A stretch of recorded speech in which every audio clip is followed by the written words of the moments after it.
that the fourth industrial revolution is already happening and it is reshaping the global landscape.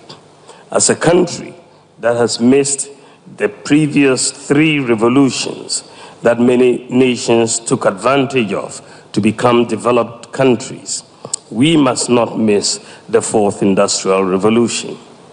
We must seize the opportunities that this fourth industrial revolution presents. There is mounting empirical evidence that highlights the transformative potential of digital innovation to create jobs, boost productivity, increase income levels, and foster wealth creation. Countries with robust economies experience faster growth, more innovative service offerings, and greater job creation. Ladies and gentlemen, everyday interactions with public services, whether it's in applying for a driver's license, passport, or any government permit, became difficult. The system was set up in a way that some public servants had no reason to want it to work properly. If the system didn't work, they could benefit financially because people would have to find other ways to get things done. I was senior tenant Kaya Ghana Mampanya de Dr. Alhaji Mahmoud Baumia. Ya kwa fifi man temo ya Cape Coast. Na soft panyina ya wano and that generational grace chapel no. I want fifi man temo ya Prophet Dr. Solomon Aqua and wadia to ja atrosa. Area simia wada nyina wo kwan yo. Na so ya kaka nyina na fata yakura. Na wo hwem wone anuanoma sofo bi no magye. Amanyo sema ta wo mani asa kaji chasa amanyo ni obeba ahye no amani sika twitwiridie no wonom na ano oka ne nsem ko hye nkomtoro wasasa de ne nyina no ya na ho hia emfamfa so de bia mre wo kyena nko no na akwakwa wie se wasem a wo kaye no ensoda nimu ewo magana mu na de hia pa na se enioma atwedi ampɔnkɔ amba se ye dom tibrikisi wo de adom wo se nyame difo nyame sofo no anomom na wase yame yani ku ho pa na wase drumba bia na yeta jeje nioma bi tata yani ase ebekwa kwa wie che na ebu aka yensim na fe wo sofo no kura no Ghana fo nhyeda hunu wo dibre na obobre bia da wo adema omagana emu na Dr. Solomon Akwa wore sanse wanyina to dwa wabra ena da duari na wo ye som kese na wo de age asofo be se ensia tum ewo nyame dwumane mu afutu kakra madamama munuanom asɔfo na oninde woma yenhwe yenu ye ewo adwuma na wode ahye ne senemu ende asɔfo dodo na wo hye won asɔfo wi a ebo wanne wa davet wodre ye adebi a onsam fatade anka wode ye ende ehwe Ghana molokodo a enkaka ye wo political season nkomhye bebre lokodo mu ni de se eye sɔfo na edonwo gyigi politics mbebre a iya onyim nyaman no do ato osande enkofo kra de wano wode bobobo asɔlema na wogu Yan na wana adwene yako echi obisimu NDC obisimu NPP obisimu CPP obisimu PNC osun obia na adwene na nya ofi de obeti omanima obobon edwuma no oyeden before abawin just a show mobaba tsan na ase da baka ya me na asma to oyeden echi masemu nuanom asofo de obaya women twi yen fi amanyosam kakra impo se wo party A anade ye wo bia onyi kwan ne ye denezi ama yupadodo no hu da dam party na ye wo na dama no kama de ye tonto pa na ye delba otwedi ampon yankopon ni fie osande enyina yo ni na no ye atoko u Christum but urban political side na ye nya atoko enti bo hwe na nde asode mu na ntokolisi ni na eno chi no na Apostle David apia wano yourself panyini ya wada Liberty Bible Ministry sanno wano soso akasai church wasom no sani wonim asifa ho adufo bire ni wono mo a tumi eye sofo because asofo juma enye ejuma eya kwadwofo na eye kwadwini entumi nsori anadwumu ni nyina emmompa yetruwa kwadwini entumi nja onankasa nepe emfanto nonkofa onyankopon pe na ommompa emfama afofo kwadwini entumi nja naso enhwe enipa mpempe nti efutu sema medema mana se omogobonte no wonkonko ye ejuma na onyankopon frɛ won edeba otwe ejuma ne mfihye eyo hye dofunu makana great commission hye kese pa enyuma kese pa bekwakoye onkonko ye tisa afofo na mu ngodi osofo tise sebia onyankopon afrɛ won se won bambaye afaya no che no ye no ma wanda yi yaje won ma to mu sa sofo no baba kan sempa kire ho adwuma no wom soso ekasa kakra Grabe kan adom ni wo dada ba wunya ntete ne nka ho a different na mi show mo papa so ma establish school bi say bi wo wa adom no ba oni nyimde bi awo ti na mi show mo so mo aye bi sa mo de boayen so ape na ye ba se owo adom no na uni angosra kwa because angosra no na ma ye hutumi a edi wachi da asida nyama urade na enhira na di hira mo awo ya so ade nyina mu aso mo wa abotre o mutimi na atete yen urade hira mo na urade nkoso andu omo abotre o betimi di aye adwuma no some nema bi wo wa I don't know at the start, but since I've come to the school, now I've gotten to know how to do all those kind of things. So I've seen now I'm ahead of some people that have not been to the school. So I'll urge them they should put themselves into it so that they will get the knowledge and then they can move forward with what Almighty has put into them. I was sorry to and some no so na Santa Masamba kwa no nyina bene mu galam sensensem na Ghana for kakra ma fe kwade akwakọ wiese abana fa so anto small scale miners for so de so na ne foma gudie no waye tuo no kra no yenya tu ko sese o ma Ghana yensu wansuwa ana yakwa ebretuo no ebesan so agena so na wokọ minerals commissioner panyo kwankyerefo a wadano yoro Martin ayisi na Ghana for ekasai wasese kwa basa ya de so atoso kra ma small scale miners nso wo ma baba nya so no bia ba ha adwene papa na yenka hunu se foma gudie ya yetoi no eno so ya Ghana ya kire bramo ba ko a eboa ema oman ni tumpon afenso won mo muto foma gudie won nketo mu no wo mo kitankra ta ye dimu ya Ghana ban na ama won mo sa kwanya no na asakwa ba na se okokire akwakodin mekwa ma ponkyene ne abate hu fifredi a ana ne yakana sa ne ne wonom ene ne yekura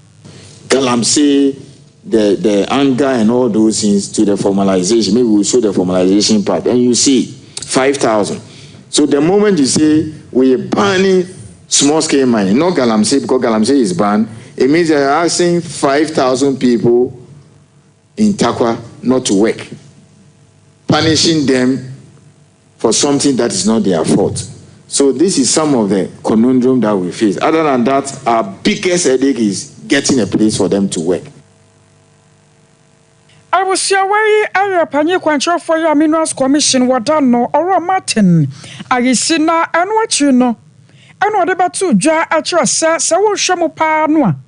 ayo no ma wonu to fuma gode won nketo mu no area small scale miners for no wo mo kitankrata wo mo adayi adwuma na asaba no se wo gufuma gode dia ena na wo ye ne hye ye pa se wo betu ampata sika dia masafo ana sempo license no wo bema wo mo de ne mu aye kete sasafo no de wo mo ye adwuma asrafo dom na sa posifo dom ne ho kwan se wo kwose wo mo nyai won mo adwuma won mo ye wo se anya sa de betietie bi no fa hodie so ama won mo nkitankrata no wo mo mom abusi no issue to anybody to mine a water body. So the first is anybody who goes to the water body to go and mine is engaged in a criminal activity. We need to be clear about that. It's engaged in a criminal activity. If we have to give any special permit for anybody to do anything in a water body, it's what we do for VRA. That from time to time they come for this special permit to dredge the estuary to allow these water snails that host the Behaziah parasite to go away. We do that, and that's a proper thing. Outside that, there's no way we'll tell you, we'll give you a license to go and mine a mineral in a water body. We don't do that. So anybody who gets into the water body is involved in illegality. We have reported severally that behind Enyam police station, people are doing stuff there which we have not permitted. So how come that the police is not taking action? So those guys that Minerals Commission has brought to the attention of MUSEC or DISEC, depending on where it is. The Enyinam one, for example, that Galamsey is taking place behind the police station. So it's like we've told you Galamsey is having a job, 600 proper, that is behind this new block. Respectfully, Honorable Okujeto and chair of this respectful Honorable Committee, the Minerals Commission officer has done his work. I am not saying that we have also not let Ghana down or we are 100% right. Because they have told you that there are instances where people have had all their rights and they have made mistakes. Of course, that's why they are inspectors. I was away panye kwancho for Minerals Commission wadano or Martin ayisi and Rasho of the Assurance Committee. One man named Okopia ya na we sansen winning at ano. na sagalam se won sansam ye mu no na kan bi ma yesi October mu no adwumafo nka bo ko organize labor de betu dwatcher se asa aban no wankasa no wanya ne ho na so ntino Ghana fo no wankasa no wanhyada nwene ye ho saa se o man no galam se no se akosai enam sa ya so ntino won mo sha aban no nyame ya domu a enton kopem October bosom de to so du sansuo to wanhua nto won mo tiatua na wo nyina da fia kyera aban se Awasa Ghana no wadwene ho yie pa sa daache nchirima baba to amane boy de bebo nchirima na enya danam so nti no wonse gina ye emfamfa galamse ho ensam so na kanafo na miensa na won masam a won maka ne pradwa na watom ode ma ne yaban no na ne nyina da so ma strike na timi abam aka wo bi ma panye kwantrefo a wono trotro adema trade union congress oro Joshua ansade atodwa atrasa strike no wo da so gina de wo gina pa won ma dwene sesa ne wachina enna de chie kwesa aban ebaba monten so amagalamse no waka bibi afa ho. The government meeting with August Labour's response, we have concluded as follows. Our strike remains unchanged. I want to repeat, the strike notice remains unchanged.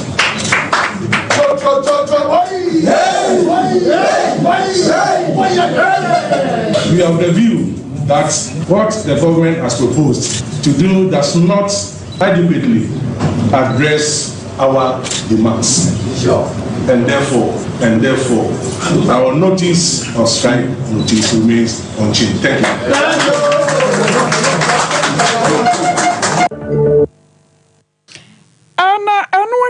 Anna Takanaka University Teachers Association of Ghana to tag. Woman Sompa for the Batu Ja Atra Sanyamio no Kwasemni. Ne organize labor kano ewom etoasomu na so woman mpanyimfo awom antenase ansi ho nkonya ankyerɛkyerɛ mu sɛne strike no anka sɛ wombɛkɔ no ɛno mfiti prekopa de sasɛm no ɛbabato dwana so nti wɔn srɛ organize labor for samra biem anya sadeɛ wɔn de strike no wɔmfa wɔn ho anyim bi Dr. Solomon Fokuo wɔn na ne nsɛmtwerɛfoɔ ɛkasaeɛ na ha na se ba ya mu nyina bɛka yɛ ho ne sɛ ɛnema bi kɔ so wɔ Ghana ha yɛ nyina yɛ ne nje ho ye bompa ye de ahodin tech de se be ya saa nyama no betwa ono na mo frɛ no illegal mining ni chi be o mo tu e form sika emfa kwan pa so o mo se ye nsuo ne ye kwaye ne ne ma bebre no ye nyina ne nje ho ye nyina de ahodin ne boa se de be ya saa nyama no etu betwa okɔ America for no de sika bebre awura mu e fight se illegal migrants ne saa nyama no nyina tu betwa still a because de ba no ntwe se America for be declare sorry say labor unions say declare say America obi ankwa adwuma de yen penin for from labor organized labor say disorganized labor no keka no yen be tutu aso me kura me nim wo mpo I have been a member and I say that I have members me almost 20 years now in good standing me hu wo mo da obi ama ho bebu say bibia yete ho no so mo say a free time for kono yen kwa adwuma ye nema bebu fom la obi nti me kan kire no say me family me ngu fom omra fom no makire mu de nti a wo say ma yen kwa adwuma omfa road map de ato ho de ama aban ani so omfa no fi metudwa san kire suggestions on dem aban say omfa we so because yen wa academia de we critique we don't criticize omfa sa nema no entudwa ma yen hunu say aban ya more suggestions A B C D way ni so and the way so no this there enema no to ebetwa it is why in this there on now to make say strike should be the last resort aban ya transfer almost 8 good years ni it is aka 8 weeks now say 8 weeks in there so now so the solver there's something wrong somewhere America no mo di no organize or disorganized labor America no mo di as o mo declare strike in this animal bibi touch kaka on twitwiri adwene no yenti ase ye nim ba bi o manage ni free e bi no mo keka so o mo kogigi bibi ye di hunu but o mo ya man bi age di ye ka kire o mo nese o mo mra ye campuses o mo mra no mo ne nyina be di nkomo no mo nkyerɛkyerɛ niema mu ne enso en fa suggestion mra sa ne fa so declare strike e wo Ghana ha e wo university mu nyina sa ne declare strike anytime person declare strike no top ne gia o mo de ba fom e be kyerɛkyerɛ mu na say form for the buy kyerɛkyerɛ ma top ne ti but where the top nko adi mirikasa de bi yenti ase o mo nya botre mra no me kyerɛkyerɛ mu ne en fa suggestions mra anya sa dia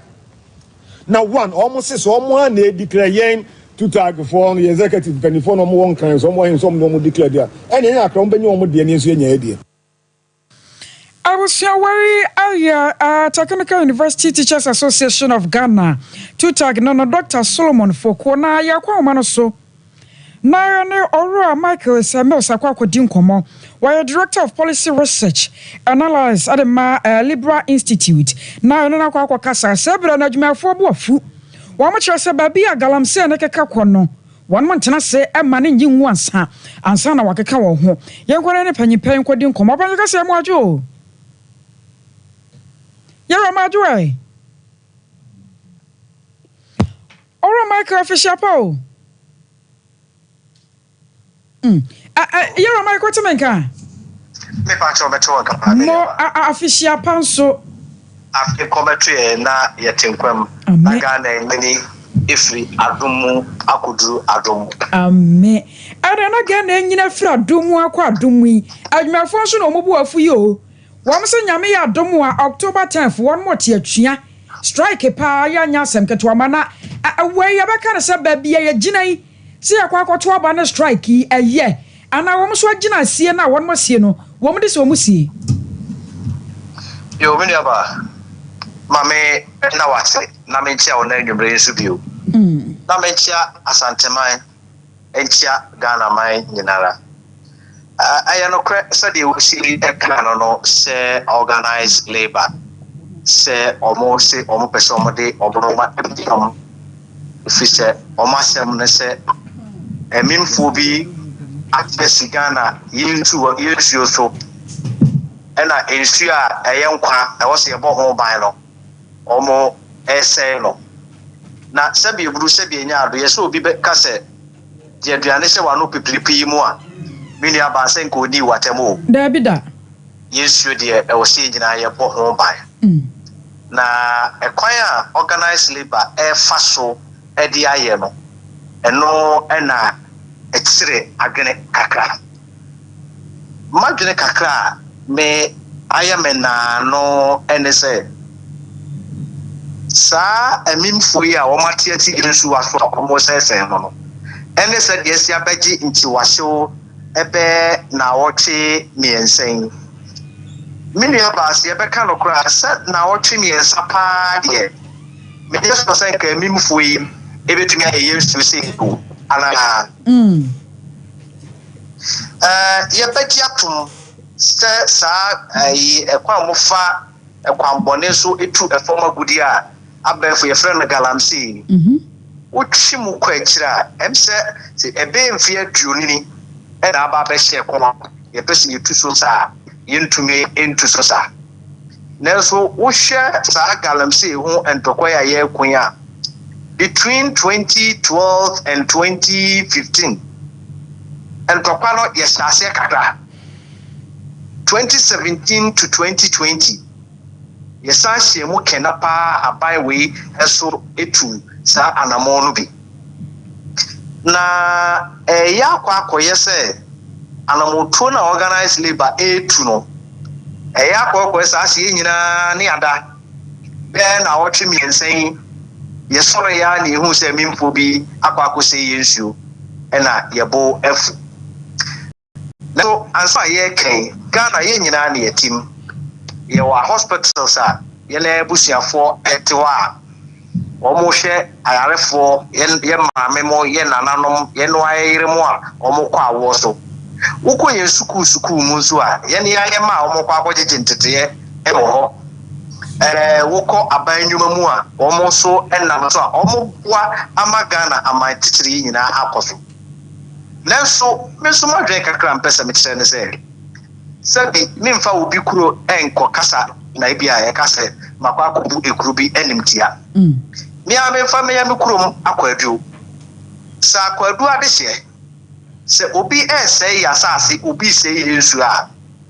me de madwene kyerem se e wo se ya akwadu ade hye e wo se di ka kura anamo de situ anamo na anyi ya ba mo ho abeka kyere se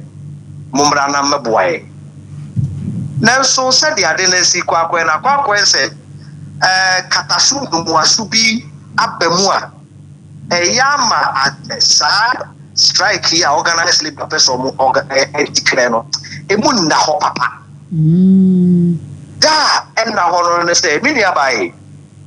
say ye nyina ye nim ba bi agalamse adwuma no e koso e wo ye ne manamo a abaya akọ atu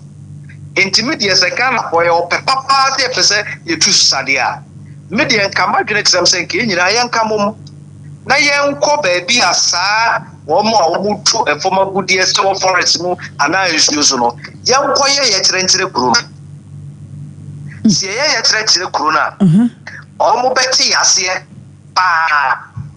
dan se bi e be kwa akogina enkran adabaka a obia mfa so mbofo mo ho se e ho ne kwa akwaye yetre na ewie so a esunsunso aso no so no se ye de Ghana ye sikasam economy ye pese ye tete no ye say no all because say ye pese abai e declare state of emergency na wonye dia ye de enkrate ku fo no eno de se be bruce de nya no nuaba en Thomas papa e pona e simu no I am say emu ntucha yo open ka se ne radio bi o so LI 2462 no so a sasi anu amakwan manai ya kwa bretu mu nyina no yetu aye foma gudia bi wo hono mu ahwa dache e wontimi kura mfa won sense won ka se we ye kwa bretu a ya nananom di gya ye nne ya so ye bo ho bra na sade no a ye keka kwa yi wonyini se no na aka obia ma hye adwumafo kutu pa ma omkura pese omu ye sayi miniaba we de obuom ene obrase mu Ghana ha ehine family to a form agudie metumi abo bibi ti say Adamus Sirano Numont Anglo Gold ene de care first mo nyina no miniaba de de to da ko gudie nyina say kwa ibrentu mu yekuru ana itu onfofo na asa ene dia no de anka me say ya janu bebre sa o aha enunti asam no eye kwaye mu asam de yeka ana na dodo ne yeka yaka ene kwaye mu ni nsuo mu de nyina sane ya fa ama ne ma sai tabo ento so de a na ya kwa se ene obi a wo ye mine no wo kwaye bia mu wo mfrim o ma no ya prepare say you see, when you say the LI no, sa 2462 no, you withdraw because a kappa yemwasem. All the biggest mining companies Ghana a year it from a good day a wakayemu. And now say yen satra non kokase say the Samrana and Maya Kwaye and me a kokayemono. Yen fata born to so say Yemo be a kokayemu. Miss Okanasa, Obia Minty, Eye and Shishimu, Ewa Adisuamu no. Me Margaret says, say the acquire said the acquire and so tiano. Yam Fata born to say, Yam Makwai Mubia and Kokai Mubium. Nemo say, declare state of emergency, now Obiam free Quayemua. Minuaba, Yaya ready say, Numont free Quayem. Yaya ready say, who call Asanqua, Yama Sanqua free Quayem. Yaya ready say, Machirano, free Quayem. Yen Sam Kayano saying to me, Anka, and me beam, as it is Wazia, now Kabum say, oh, LI 2462, with Dronin Yara, and your one Ria. A choir who pass off us for Usi Biano, now we as our Paco say. And the says, no baby, and you make a cacquay no. And come here, so be to me, yes, so born a monebo. Ya can yes, away, ally, no crampono, yet the core no more, one more Mukita license, and ya, the yes, and some not quite baby. Why not say, and a qua, a choco in a swan, why the emphasis woman, such a dear one that come woman abassa. Miniaba, one hour may brew. Yen can't afford, yen to me. And ye are gonna say, ye are Kuni. Says so boy, the boy I was seeing the boy. Oh, okay. Send me a media hay, so be cut them say, what can be any into one more fat and new castle, a two a former good year or Quamboneswa, media to say, make a home. Media can politicians can academia can labor union can everybody is part of it. Oh, Quabaswa. See, I do to say, Ampa. Yenina yaka ho a ho ne ba be busa say okay abai wanam wo se utu ene de ene okay nananom manam wo se mutu ene de ene Kuromufo manam a wose mutu ene de ene asemidibia anamo a wose mutu ene de ene asodafo a yede moko anamo a mutu ene de ene mo akra yede license na mamono manamo a mutu ene de ene tietumi hunu role a obia a player yebetumi asa cha adwuma no ama ye ho na ye ne asa akọ ho ye de na ye se be adri we si ayamia we si anyamia we si ayamia we si anyamia eye sana na ye akọ se kwa so bi pese onya political capital bi out of it and be ye dro no ho and ye si ya na yebetumi aso mu yi enti ye nyere ye ho na ye nso mu yi menua ba se de medi mikrom eye enfato ho no enfato ho no maybe abrante bi the license ba so ba ye nkwaye ho ba be dwiregu ye nkrom ho mrante sori ye ne nananom ko se madawru meburu ye ya haidie ye nananom e ka kire se agudie wa ha pa na so ha de ye ntumi ntu agudie wa ha ye ne abamufo e kasa if say ye kromufo no ye se ye ne nyewo Sane kokoe. Nasa omemo ni nyina no wa sudie meboa. Minia ba wubakwa 2017. Coalition, media coalition against illegal mining lumpo. And lumpo zanya by Nesasio. A media yana Mosha baby soon. Alameboa. No correct. In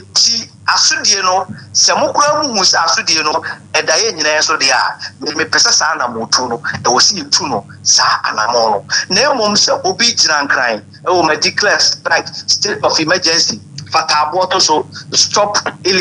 small scale mining. Yankasa illegal mining pool. Yes, Fataboto small scale mining. As many of our Adeba who say. Sa companies akasia bibubu omuli omunyina ya brofo companies yenim se yenu bi wo Ghana ha e ko mo fa so to form agudie especially omo team studios no omo ye wudifo e wo se yi omo free o na mum obi a wakọ aban mu akọje license se excavator wakọ akọbobosi a wo bank de akọ tobi wakọ akọfa workers wakọ akọ prospecting waboka wo se Yen free bibia so name yen bojwa na yen se oyen papa se onyen papa yen fata boto so media kakra me kan akse yen nuanom omwo bi de obi o labor obi o ba bia nse okay yen hwe wo mo a wo tinsuo so no minim se se tumi pamo omo tinsuo so na minua ba yen suo ho beto mo opani ya do ase na obo no wada je wa omo tinsuo so no ye omo free one yesuo eho ebetono na de ha adwene kakra so ne se unim se sa ma illegal mine ye omo ye no kwaye mu ye de ye haben mu fu yi ensuo mu ye se de ni mu adware no na no mu nyina o ma te atusuo mu no omo ko na mum se de penifo ka de jawa na ye de aso awo no mo yero Mike. Yes sir. Wadaroma enkomo yen haupi sansa sania ne mpompon so ahya se eba no yen haupi nyame yadom 10th October sania organize labor for kan wadaroma be sa bo punum ne ya haba bia kosi nti yebo mo aya no abie wai wadaroma ebru na mon kan kire omo se akra no se ikura beto ne ntinia wadaroma ebru yemfa ensuo no ensuo no nkonkomia na so yen kana se mo se di sitie na yenya se yede na monto yesa Ghana no se bo a ebo bebeto nyina so mini aba se bo a ebo beto nyina yeso abusia wo yo Michael Esamos no were Director of Policy Research and Analysis the Libra Institute and the Atesa Watcher more senior organized labor woman yabadia na watcher sanyame ya domo 10th October wamaso etiatua no na sa tuatia dia kamia sa ya nyom kro dia da adwumafo no pa ena isa woko National Identification Authority wa adwumafo ya won so dia ba se fiti na de kro won mate atua woni a wo pa Ghana card ya no akokasiem akwmpanyimfo no wonom se wo mmom mprentemaw na wo mo adwumafo no pa so mbanya adaje ne mrade lala nya de sade no ebiem batumi akoso ne nyina no yasense hye bia no mo hwa ne mo se wo mpanyimfo batumi aya ma wo mo na ma won mahwemu adwe wo mo no asa eya dada kra bi ye no so won mo ntena se ama sade no entumi nkoso orokwa be na adokyereme wono divisional secretary adema public workers Public Service Workers Union Adama TUC wano anana samshofo kasa na wiei wana nana ya obo amale bia boga edi nkoma wo kire mo sa efete na de kroye no National Education Authority wo mo so atiachia ni bi allowance music assembly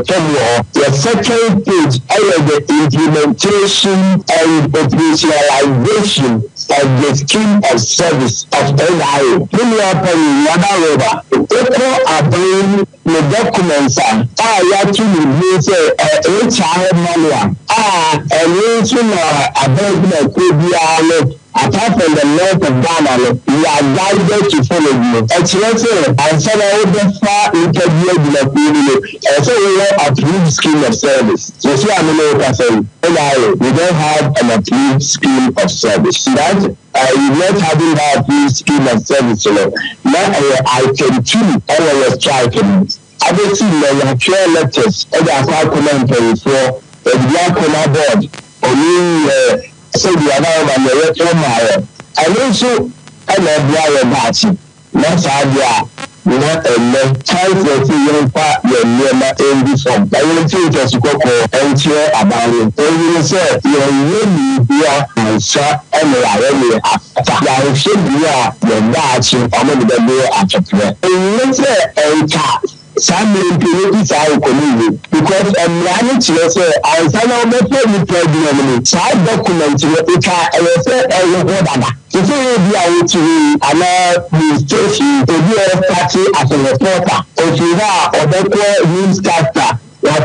editor, you guys believe the update in and yes, any kind of the world, I feel like the first and so on. Institutions such as NIA should be intended by a lawyer, human rights activist, government experts, the governing board of NIA, comprising of an eminent person such as professors, doctors, and various institutions such as and Senate, among others, and they are not able to put a sole document such as human service of NIA together. The union cannot understand any.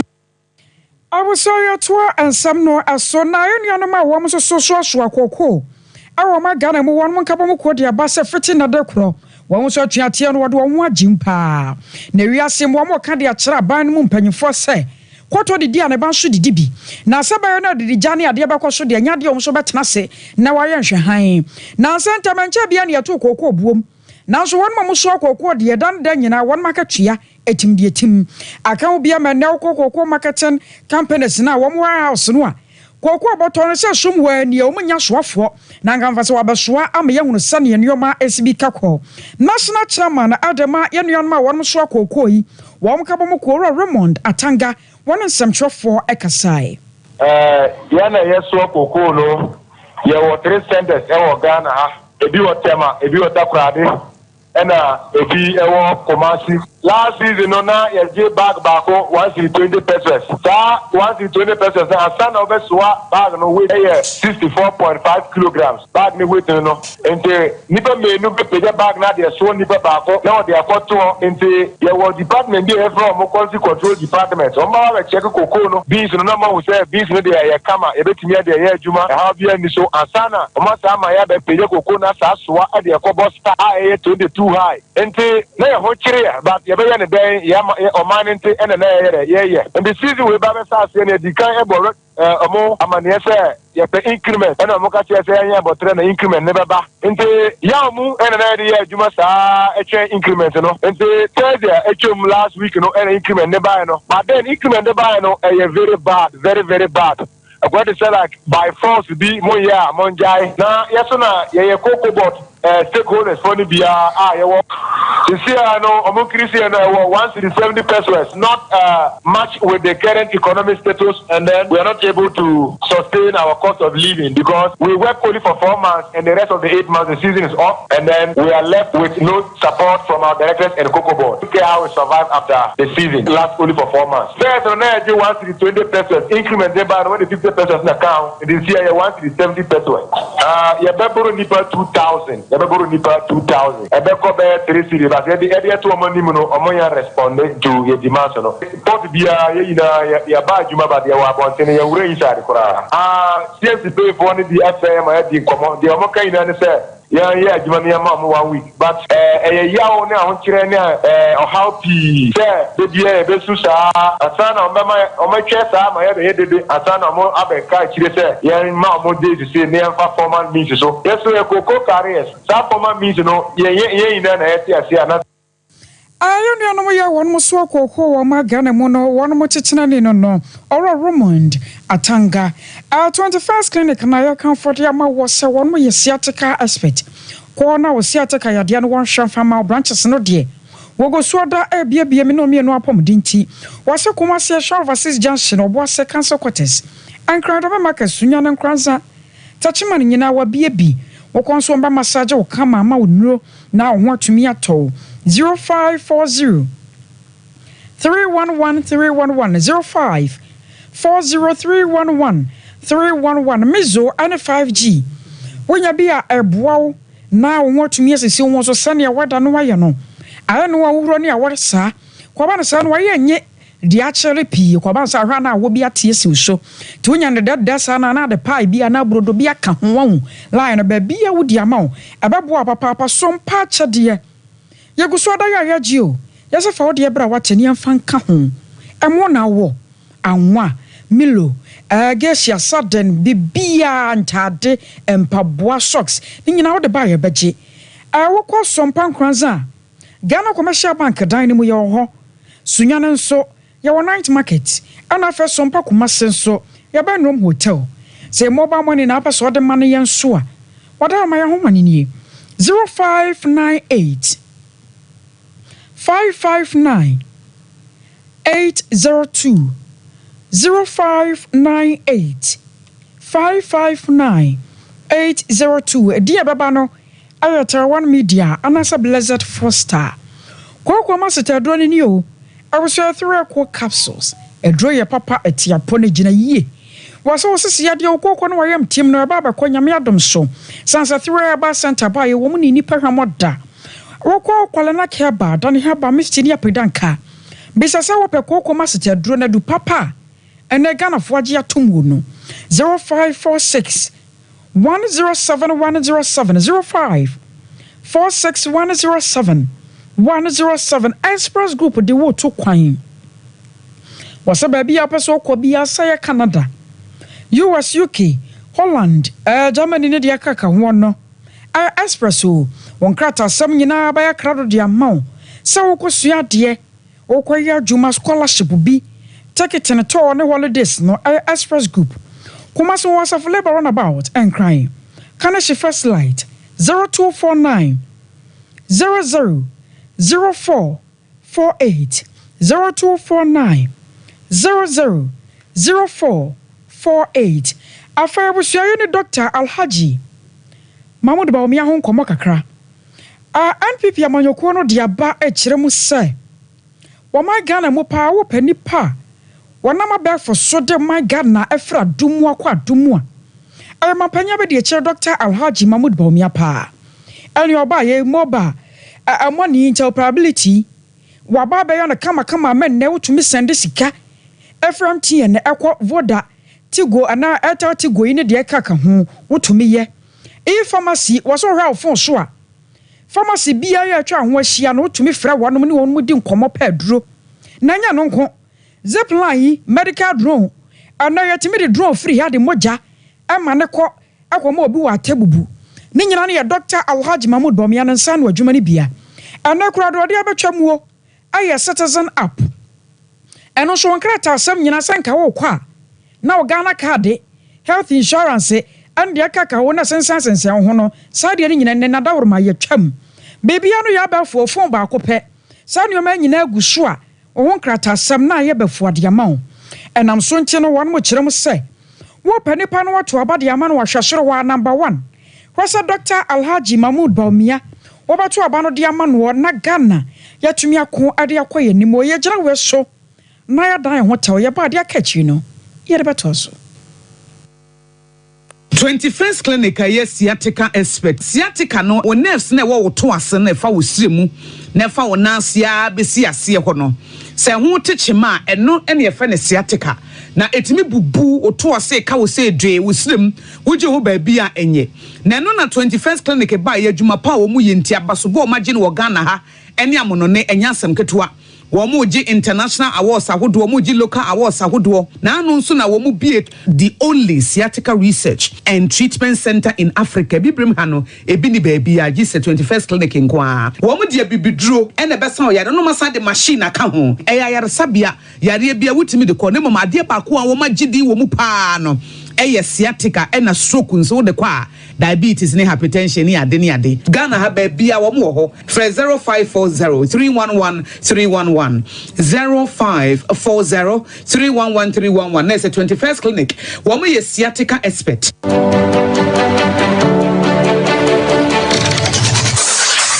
Introducing Mixer 5G Sparkling Drink, a whole new refreshment in a can. Mixer 5G is a tasty non-alcoholic drink. It is a perfect companion for all your events, including parties, weddings, and funerals. It is made with green tea, ginseng, guarana, grapes, and grapefruit. Get refreshed with Mixer 5G Sparkling Drink. For bulk purchases, contact 0246 270 221. This advert is FDA approved.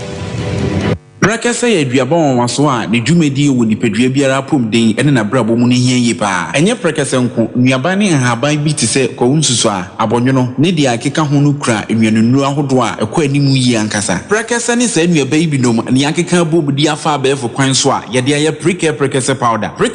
powder siesi nipadua na abakwa ahodo no ho ban afri mpani yade ne yade ahodo pi ho fa enkodate de ma baako freduane anopa ne anwumre anafa enkodate de ma baako woni sushie yeti anopa ne anwumre wobra wodidi awie ubenya prekese powder to King's Walk Heba ne Heroes Heba Accra Okechi Drug Lane Dani Heba Umase Mensa Takrade Mose Pharmacy ne Green Light Pharmacy Sunwane Cash and Carry Supermarket Asantwa Heba ne Bibidro Depot Techiman Sewa Heba Mampong etufo mfre 0550 19 15-14 prekese powder aduane san yedro FD ahwehwe sankratu mu agiatum hey sewa me hu acho me na no me bisa ekra so kwa brochu Kwaku afeina mebeko menkrata krani eni me ma connection man for den kofo sika aduane ne wanya otredidi musa no oh Express Group Adarumenti akwanto ayefo opese otu kwan kosua dia Express Group do be call mind be to say Canada, US, Australia, UK, and Germany say a tour and as a visiting so Express Group do be call Dubai, Canada, US, Australia, and Germany. Mo am pese mo tu kwan koye adwuma so obetimi de wako Dubai, Qatar, and as South Korea. If you also want to take international tests like SAT, IELTS, TOEFL, GRE, GMAT, they can help you pass easily. They can also help you secure a good job in the UK. You should make sure Kwan Kumasi Asafo Labor roundabout Accra and so Omo Carnation First Light Tama Omo Community 18 Lashabi Girl Filling Station. From Omo Matrofo Iso 055-555-0067 and 0249-000448. Here in Ghana, when it comes to chicken, the good old days are back. Why?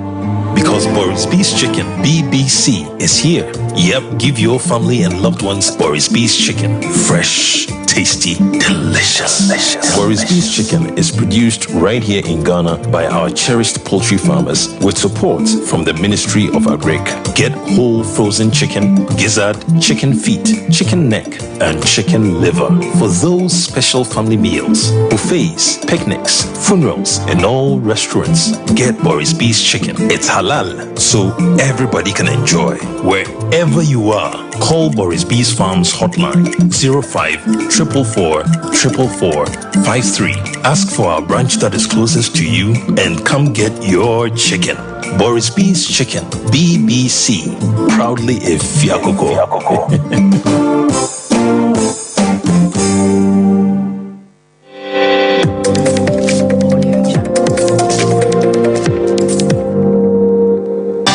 TV, Emma Akitiapa. Madam was here to answer so Deputy Director of Education, you won't feel Matamu. Madam Harriet Segu, Edia to about time, and your phone, and I'm seeing my friend. Womo masua wonya ye pa. Sanse womo ne yabo brana de ama womo. Sabata wa mo ani enku abofra no ho a. Ebana na nda chia tumi asini yi. Enam saya so ntini yan hwese ebe ma yabofra no. Da na da nyina da mfisuku mu ba. Anuama won musua ye. Anu nkyerɛkyerɛ awodo bi won ma abatan betumi akyerɛkyerɛ wonom. Na won matumi ahunade yi papa. Na speech and prize giving day. Jumade ya na ekoso ewo Dwukwa Methodist Basic School. Ye no ewo Heman Lower Denchra. Mansen mu wonfimfim mantamu ne nam so. Ema Madam Harriet wode afutu ante se ema awofo.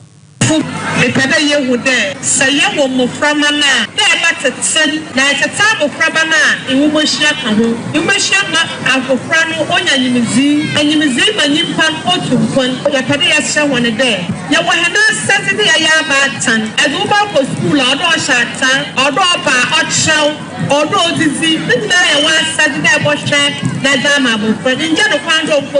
nkan kai hen ma hen ma wo free SHS was advance free into all the school sabi na wa boss was free to umbra draw support kit yes wo me hen na Saturday na hen ban won ye na eno chi no headmistress ya wada Dwukwa Methodist Basic School ano Madam Augustina anano wono so fa akonya no so ade de sede to abata hwefo ne won momo bi anim se Edru maybe say I am one more. I'm a school and to me so. In spite of our achievement enumerated above, the school is faced with some challenges for which we appeal to the philanthropists, directors of education, the clergy, honorable members of various political parties, all students, the community, parents, and all stakeholders to come to our aid. Firstly, we appeal to our invited guests of honor to resource and equip us to put up an ultra-modern school toilets and bathroom facilities to help our children maintain personal hygiene, practice good sanitation habits, and also to stay healthy. And na anu chinora Ajen Kofi one your operations manager Adama Yura Lawrence Kwabena Ajensam one hour say obekwa mrase fear awo Heman Lower Denchra one so akasase providing education, major policy for education, employment, and agri. The work in STEC, now back to past secondary school, through honorable laws providing, and I'm in we have about more than 50 laptops for both secondary school. Or the idea back on the Chama basic school, learning materials are about one color. On the Apayana Cabo, almost a cage, our was Nina, Abua, and Masu. Education Foundation this year we do 530 scholarship education I was your way ayora Kofi Ajenani atene nkano na santam wono ayawo mania se andis yamanyoko no Women's Manifesto ye opa wontoma awa santemantam kropo kumase no oba pa akosua pokua wakasa ye gina dwomfo ma no anemu adetu dwachra se wompa doctor yera mahama acho ye papa samra bi atwam wono dwomfo ma no de gina sokran pokaseti ano na won moto oba areti ano na asasam no a nam shoma oba pa akosua pokua waka ya na ma ba ye hema nana ya fo wa ne bofu ade atudwa a kyerɛ sɛ wakana sɛ ma so no wonka na nya dwomfo ma nyina anu aware mu safi wɔbɛto ba ade ama NDC amanyoko no be this way but na ko do ya na ro na mhyeso aso be kenina na mbe abɔ no tofa akama na ama obi ate ofuna ka bia so a enye fe aso ka ne betality ino ka wodi achi eti me so for benefit the ANC ya no mama onye mwadwe sa asante man ya da ya kirama ya na ya ti mamo da Baby, I tell my chits such a time. Is it a collab? And making my children watching side your baby. Then there's some modern woman. Many lawyer, many a teacher for, many nurse for, let me bet them at some more. You want so and it's a school fees, a boy, fabrication, a boy, and Karuba will be in Tomano and their chamber. Now, when you pay, you go to a beauty, telephone to Amabiara. It's a bread. Motia, Mona, Yamebana Kan, and one of Miss Makan. Na anoche no panyepayo no so kasa de ma adworefo no oro Michael Mponsa wono so de kakra to aso Nana yefuwa na asante hamadi ni tumi amano a Central Market igakesi one dano oba Central Market igakesi ya kajetia eka ho abinchi eka ho na de ntia na yehia no race course so eka ho na de ntia na yehia ye na otwise ne Jumadi ebi koso okay New West ema yete nyane ntie se yenu bi ka se adwadifo ewo Asante Mantem omose omopa Yira Mahama Chew ya bo chemu wiwa ani ni dwama nyina ahia yede nsemu yi ba abonti ama Ghana ni wiase nyina te se Central Market igakese na eda ho no ani ketia ne abinchi market igakese no Nana yefuwa one de Ghana no ensem bi baba abonti a efi nana yefuwa no efi obia no Nana yefuwa se a oye ba ehima a ode Ghana no se onsuma obia se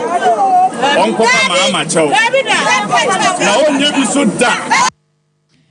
Abusiana chesano no wari aya kumasi adworefo anarate won monka no ye gina weso na ya den sam no wasi